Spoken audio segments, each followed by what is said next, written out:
uma monografia de iridologia do século XIX, um livro herbário com mais de 500 anos.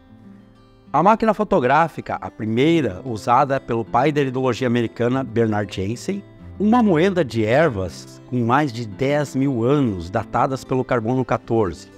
Tudo isso você vai conhecer no Museu Internacional da Iridologia e da Naturopatia, aqui na Faculdade INAP.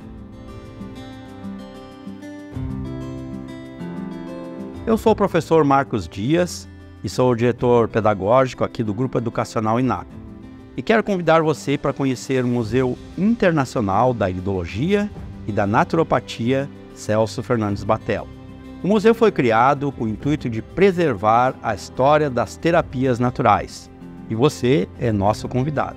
Nosso acervo conta com itens bibliográficos, audiovisuais e também equipamentos usados em todas as terapias naturais, doadas por iridólogos, naturopatas e pessoas não ligadas a terapias naturais do mundo inteiro. Nós escolhemos esse nome para homenagear um dos principais introdutores da iridologia aqui no Brasil, que é o próprio Dr. Celso Fernandes Batello.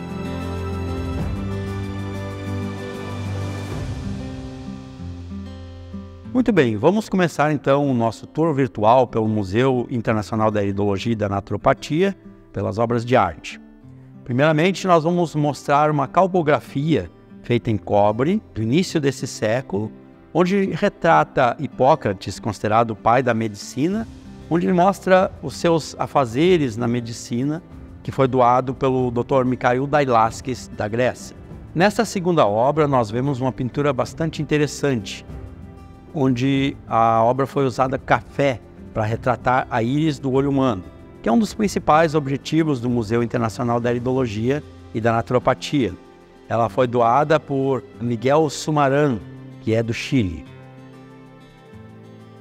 Esta obra é uma colagem de fotos retratando Bernard Jensen, considerado o pai da iridologia nos Estados Unidos, onde podemos ver toda a sua viagem pelo mundo, divulgando as terapias naturais, em específico a iridologia.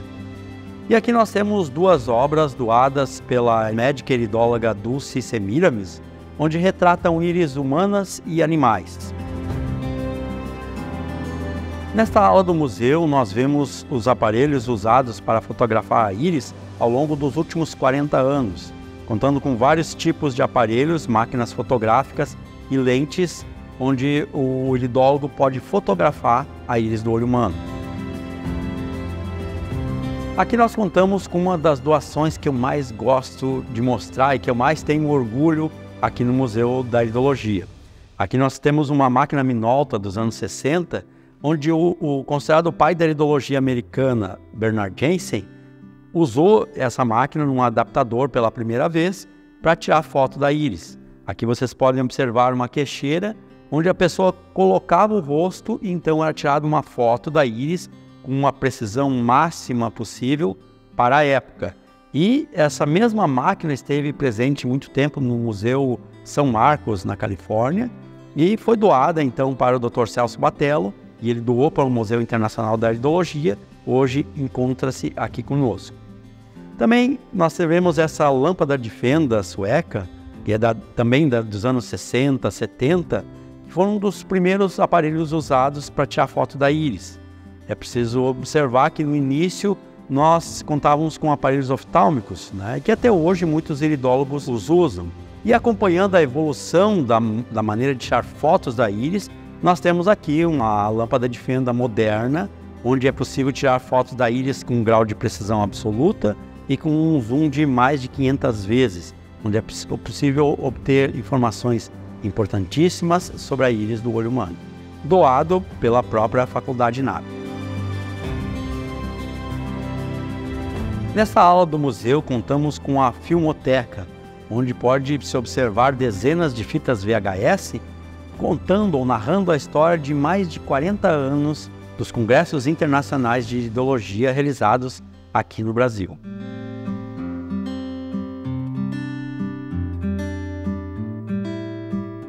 Na aula literária do Museu Internacional da Iridologia e da Naturopatia, nós contamos com as melhores obras dos melhores autores ao redor do mundo. Temos, por exemplo, livros tão antigos quanto 1920, o livro Texto de Iridologia, que estava no Museu do Congresso Nacional nos Estados Unidos, que hoje faz parte do nosso acervo, e eu vou mostrar para vocês cada um deles e a sua importância. Aqui nós contamos com obras dos mais importantes e renomados iridólogos ao redor do mundo. Nós podemos observar o Advanced Iridology Research Journal, que foi publicado pelo Dr. John Andrews, da Inglaterra. Além da iridologia psicossomática, o método Antesar de análise da íris, desenvolvida pelo PhD Dr. Raul Antesano, da Bolívia.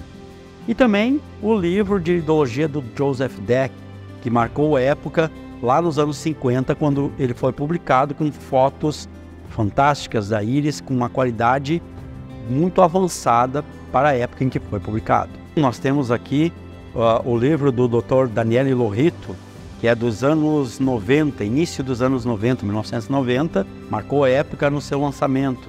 Também iridologia psicossomática do Dr. Raul, que já mencionamos, o sistema Gower, né, um marco na iridologia brasileira, e o livro do Joseph Deck, que também é um dos maiores autores na iridologia no mundo hoje.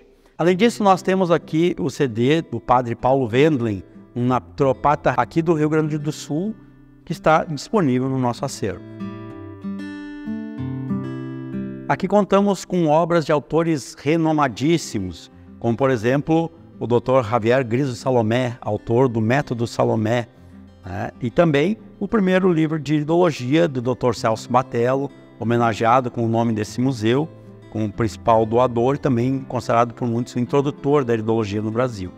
Também podemos ver o livro do Daniele Lorito, Inner Pupillary Border, que marcou época também quando foi lançado, e o livro do Manuel Lezaeta Acharan, né, publicado nos anos 70. Encerrando o nosso tour pelas obras literárias aqui do museu, nós temos aqui livros de vários autores famosos, como Bernard Jensen, como o próprio Celso Fernandes Batello, o Dr. Daniele Lorito. Entre essas obras eu quero destacar o Textbook of Iris Diagnosis, que foi doado pelo David Pesek, dos Estados Unidos. É um livro ímpar, porque ele esteve registrado no Congresso americano e depois foi doado pelo David Pesek, que hoje faz parte do nosso acervo aqui no Museu Internacional da Iridologia e da Naturopatia. Nesta gôndola nós vemos diversos utensílios e aparelhos utilizados nas terapias naturais ao longo dos anos. Podemos citar, por exemplo, esse bastão de cromoterapia, que é dos anos 70, onde a cromoterapia era usada como um método de terapia natural. Temos também aqui, do século XIX, este coador de chá, né, que foi doado pela nossa aluna Pierina Pavelha, que hoje tem mais de 80 anos. Né? Observamos também esses vidros utilizados na homeopatia, doados do Uruguai, que é da década de 50. Né? Temos também ali uma máquina Kirlian, que é uma máquina onde é possível tirar a foto bioeletrográfica do dedo humano, é uma chapa galvanizada, onde é possível fotografar então esse campo bioeletrográfico para obter informações sobre a saúde. A caixa que vocês observam ali também é uma caixa com várias cores utilizada na cromoterapia dos anos 60. E por último, mas não menos importante, nós vemos essa bandeja comemorativa dos óleos essenciais de 1893. Aqui nós contamos com álbuns de fotos, com centenas de fotos dos congressos de iridologia ao longo dos anos, onde é possível ver a evolução da iridologia através de todos os congressos que foram realizados no Brasil. Também a máquina utilizada nos primeiros manuscritos do primeiro livro de iridologia do próprio Dr. Celso Fernandes Batello. Aqui contamos com uma peça de destaque do Museu Internacional da Iridologia e da Naturopatia, que é um herbário do século XVI, datado de 1552, que nos dá orgulho de ter aqui no Museu Internacional da Iridologia e da Naturopatia. Foi doado por Diego Arregui, da Espanha, e faz parte, então, como uma obra de destaque do nosso museu. Encerrando o nosso tour virtual pelo Museu Internacional da Iridologia, e da Naturopatia, Celso Fernandes Batello, vamos mostrar aqui obras únicas e a peça mais antiga do museu. Nós temos, por exemplo, a primeira monografia de iridologia, datada de 1919. Essa aqui é uma réplica da original, que encontra-se no Museu do Porto, em Portugal. Temos também o primeiro livro de iridologia de David Passek, considerado o primeiro iridólogo a dar cunho científico à iridologia. E, por último, tão importante quanto tudo que nós mostramos aqui, mas é uma doação do Diego Arregui, da Espanha, uma moenda de ervas que é datada de 8000 a.C. Então, aqui no Museu Internacional da Iridologia e da Naturopatia, você vai ter acesso a toda essa história, a todo esse acervo fantástico de obras que ajudam a contar a história das terapias naturais pelo Brasil e por todo o mundo. Então, convidamos você a ser um doador, convidamos você a fazer parte dessa história. Se você tem livros antigos, se você tem obras retratando as terapias naturais, ou qualquer utensílio usados, tanto na iridologia como na naturopatia, venha ser um doador, venha fazer parte da história das terapias naturais no Brasil e no mundo.